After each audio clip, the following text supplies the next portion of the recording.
মাঝে মধ্যে আলোচনা আপনারা বিচারকজন ভাবকজন আশিকজন বসে বসে করবেন একটু একটু বিবেচনা। কথার পৃষ্ঠে কথা, গানের পৃষ্ঠে গানেরই নাম হলো বিচার বাউল গান। কথার পৃষ্ঠে কথা নাই, গানের পৃষ্ঠে গান নাই, ওই গানে তেমন একটা সুখ সুবিধাও আমাদের মাঝে উপস্থিত হলেন কোষাধ্যক্ষ রাজীব আল চিস্তি নিজামী, ঢাকা। আমি চরণে ভক্তি রাখি। আমাদের মাঝে উপস্থিত আছে হাজিপুর পাক দরবার শরীফ সাটুরিয়া, সেই দরবারের বর্তমান গদিন এসেছেন আমার আত্মা চানাল চিস্তি নিজামী। চরণে ভক্তি রাখি। আপনারা যারা আছেন আপনাদেরকে দাওয়াত দিয়ে দেই, এই চলতি মাসের 27শে জানুয়ারি ওই দরবারে আমি গান করব এবং আমার দরদি হেলাল সরকার গান করবে। আপনারা যারা আছেন আপনাদের সবার দাওয়াত রইল। ধন্যবাদ। এবার আমাদের উভয়েরই বন্ধনা, বাবা আর মেয়ে, মা আর ছেলে, দুইজনেরই বন্ধনা পরিচয়, হামনাথ শান প্রার্থনা পরিশেষে কর্তাপক্ষ থেকে পালা আসছে। আজকের পালা হলো গুরু আর ভক্ত।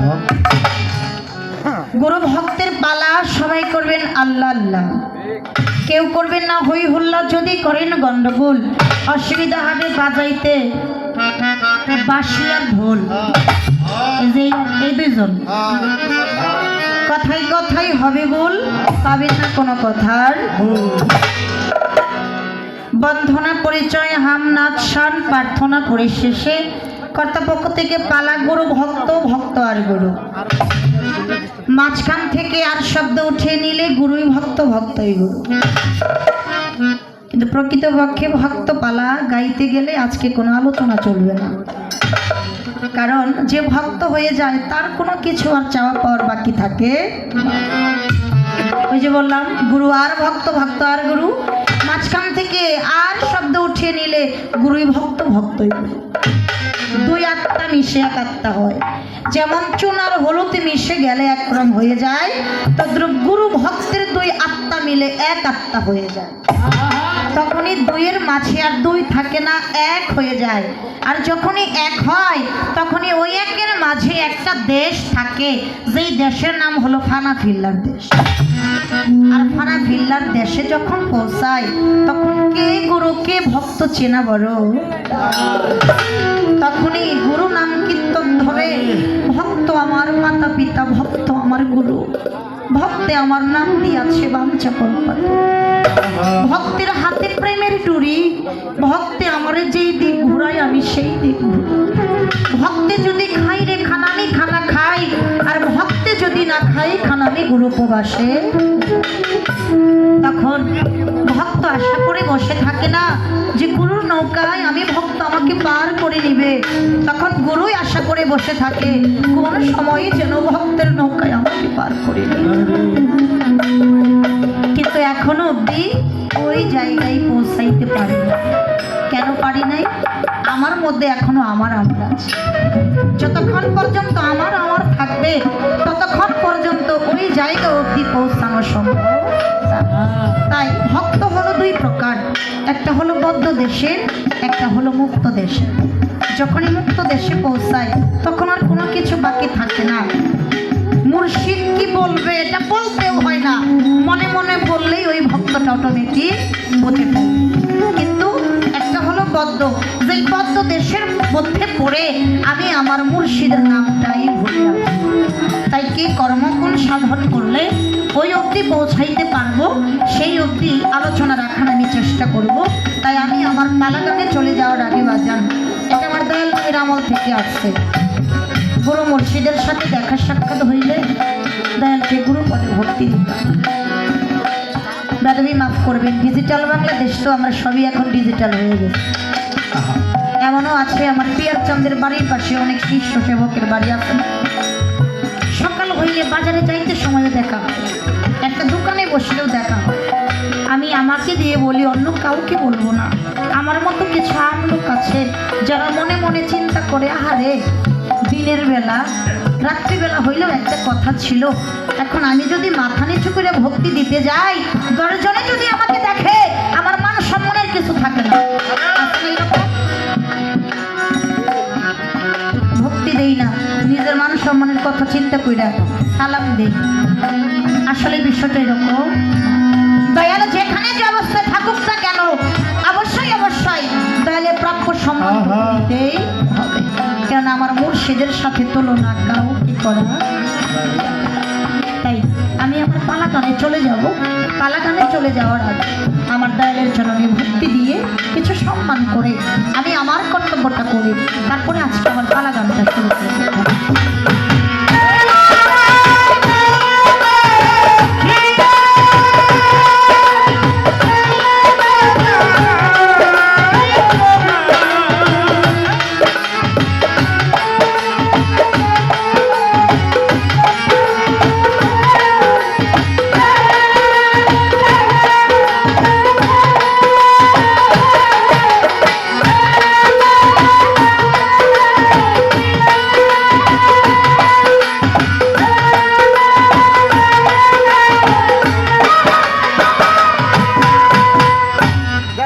আমি আমার কর্তব্যটা করার চেষ্টা করলাম। প্রথম স্টেজ এইবার আমি অন্যদিকে যাব না, আমার দাদা উস্তাদের একটা লেখা গান দিয়া আমার পালা গানটা শুরু করব, তারপরে মৌখিকভাবে দু একটি কথা আলোচনা আমি রাখার চেষ্টা করব। ধন্যবাদ সবাই। তোমায় দিলে যদি কিছু মিলে এমনই তো আমি চাই।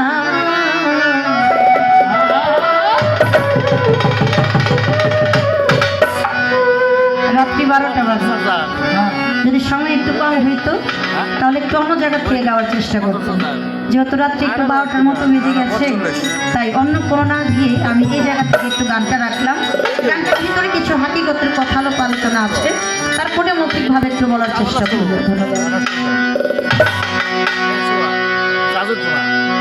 দিব একা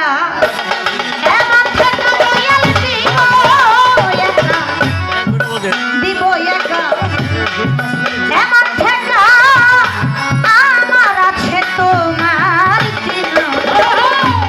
দিলে যদি কিছু মিলে এমনই তো আমি চাই।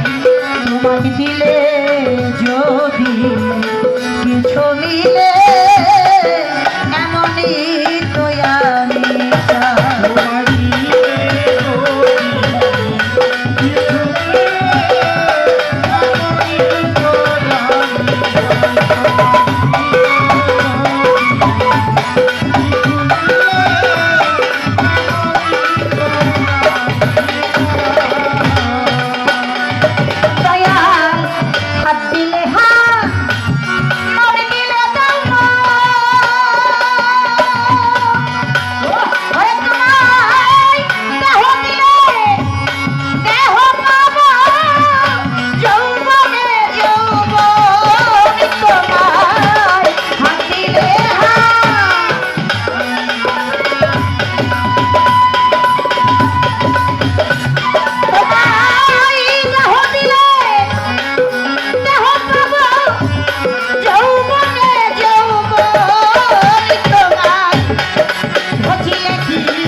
দাদা উস্তাদ আর ওনার হইল উস্তাদ, অন্য কারো গান না, এটা আমার দাদা উস্তাদের লেখা গান।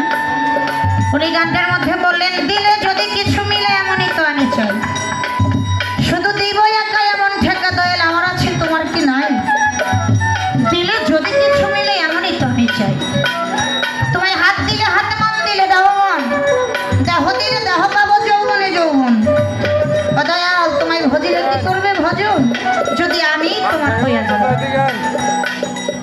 দিলে যদি কিছু পাওয়া যায়, তোমায় ভক্তি দিলে ভক্তি দিবে কি আমার নাই, শুধু ভক্তের বেলায় গুরুর বেলায় কোনো আইন নাই, তুমি ভোগে কি অপভোগে খুশি, ভক্তের বউ গুরু নিলে গুরু হয় কি নিদোষী, সাধক সুশীলে কয় তাই জিজ্ঞাসী, কোন গুরু মায়ের ভাগ্যে ভক্তের নাই, দিলে যদি কিছু মিলে এমনই তো আনছে।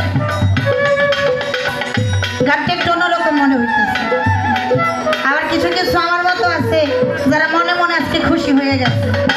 খুশিটা কিসের জন্য? শিল্পী সরকার যেহেতু গুরুর কাছে গুরু মায়ের ভাগ চাইছে, অবশ্যই আজকে দিয়ে যাবে। আসলে এই ভাগ যে সেই ভাগ না, এই ভাগাভাগির মধ্যেও হয়তো হাকিগত আছে, যেটা আমার বোঝার সাধ্য নাই, আমি বুঝি না, আমি জানি না। সাধকের বাণী, সাধকের কথা আমি আমার মুর্শিদ কেবলার চরণে নিবেদন রাখলাম, ও দয়াল এই কথাগুলোর হাকিগত, এই কথাগুলো শুনতে যে এরকম, আসলে কি বিষয়টা এরকম, এর মধ্যে কিছু হাকিগত লুকিয়ে আছে। আসলে গানের কথার হাকিগত হলো কি, ইহার মাহাত্ম্য কি, ইহার বিষয় এই হলো আমার গান। গানটা আমি আমার মুর্শিদের চরণে নিবেদন রাখলাম। এই গানের ভিতর থেকে যে কথাটা ভালো লাগে, আমার মুর্শিদ কেবলা যেন ওই জায়গা থেকে একটু আলোচনা আজকে আমাদের মাঝে গেল গানের কথা। এবার মৌখিকভাবে একটা কথা আমি রাখবো। বেলায়েতের যুগ, পীর মুর্শিদের যুগ। পীর মুর্শিদ যিনারা, ওনাদের কাছে শুনি ওনারা বলে, তুমি তোমার মুর্শিদ কেবলাকে স্বামীর আসনে বসাইবা, যতক্ষণ পর্যন্ত স্বামীর আসনে না বসাইবা ততক্ষণ পর্যন্ত তোমার ভজন সাধন ধরা দেবে না। স্বামীর আসনে বসাইয়া স্বামীর রূপে ভজন করতে হবে, কেননা আধ্যাত্মিকতার জগতে মুর্শিদ কেবলা হইল স্বামী, ভক্ত হইল তার স্ত্রী। মুর্শিদ কেবলার জিহ্বাটা হইল লিঙ্গ, ভক্তটার কর্ণ হলো জনি, দুয়ের মধ্যে হয়ে যাবে একটা প্রেম আলিঙ্গন, প্রেমের মিলামেশা। এই প্রেমের মিলামেশার থেকে একটা সন্তান জন্ম নিবে, যার নাম হইল জ্ঞান নাম সন্তান। তাহলে কি আধ্যাত্মিকতার জগতের মধ্যে যাইয়া উনি আমার স্বামী, আমি হইলাম ওনার স্ত্রী। স্বামী রূপে ভজনা করতে হবে, তাহলে স্বামী রূপে ভজনা করতে গেলে আমার আগে স্ত্রী সাজতে হবে, স্ত্রী হইতে হবে নাকি বাবা? বাহ্যিক জগতে একজন ছেলে আর একজন মেয়ে, দুইজনের মধ্যে বিবাহ বন্ধনে আবদ্ধ করে একজন কাজী আইসা, কি কবির চান, কাজী আইসা বিয়ে পড়ায়, অমুকের মেয়ে আর অমুকের ছেলে, এত টাকা দেন মোহর ধার্য করিয়া নিকাহ সম্পূর্ণ হল। সমস্ত আইন কানুন শরীয়ত মোতাবেক মেনে এদের বিয়েটা সম্পূর্ণ হয়।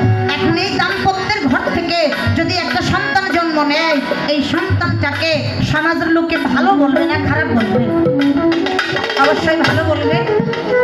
আর যদি কোনো মেয়ের বিয়ে ছাড়া সন্তান হয়, সমাজের লোক তারে মেনে নেবে না, তারে কলঙ্কিনী বলবে। তাহলে আইন কানুন মেনে সমস্ত কিছু ঠিকঠাক করে সন্তান জন্ম নিলে তারে ভালো কয়, আর বিয়ে ছাড়া সন্তান জন্ম নিলে তারে কলঙ্কিনী কয়। এই জায়গায় বিয়ে হয়ে গেছে, দেনমোহরও হয়ে গেছে, তাহলে আধ্যাত্মিকতার জগতে আপনি আমার স্বামী, আমি আপনার স্ত্রী, দুইয়ের মাঝে হয়ে গেছে বিয়া। তাই যদি হয়ে থাকে তাহলে দয়াল আমার আর আপনার বিয়ের দেনমোহরটা কি দেনমোহর ধার্য করে আপনার সাথে আমার বিয়ে হয়েছে? এটা কি কোনো টাকা পয়সা? টাকা পয়সা দেয়, সোনা দানা দেয়, গরু ছাগল দেয়, বাড়ি গাড়ি দেয়, কত কিছু দেয়, তাই তো? তো আপনার সাথে যে আমার বিয়ে হইল, এই বিয়ের দেনমোহরটা কি দেনমোহর ধার্য করিয়া তারপরে আপনার সাথে আমার বিয়ে সম্পর্কটা হয়েছে। একটা কথা মৌখিক ভাবে আর আমার গানের ভিতরে যে কথাগুলা, এই কথাগুলোর ভিতর থেকে যেই কথাটা ভালো লাগে আমার দয়াল জন্য ওই জায়গা থেকে আলোচনা। আমি জোরাজুরি করি না, আসতে আমি জোর করে কোনো কিছু চাই না, আমি একটু প্রেমের মাধ্যমে চাই। কারণ জোরের মধ্যে কোনো কিছু নাই, প্রেমের মধ্যে সব কিছু আছে। একটা গান আছে না, জোর করিয়া বুঝতে গেলে তার ভাবে মরণ জ্বালা,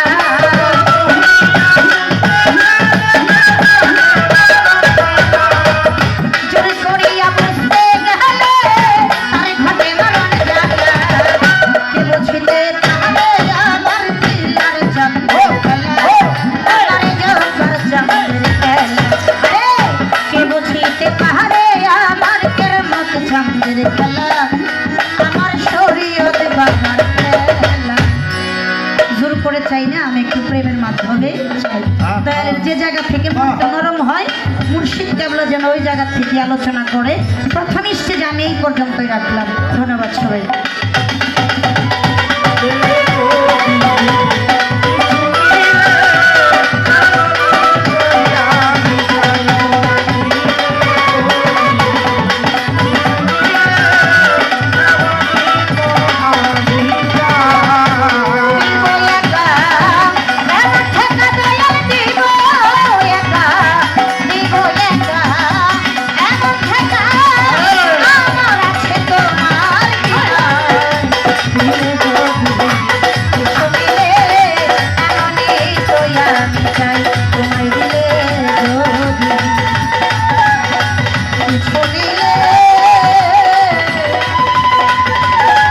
বাজনে মনি তোয়া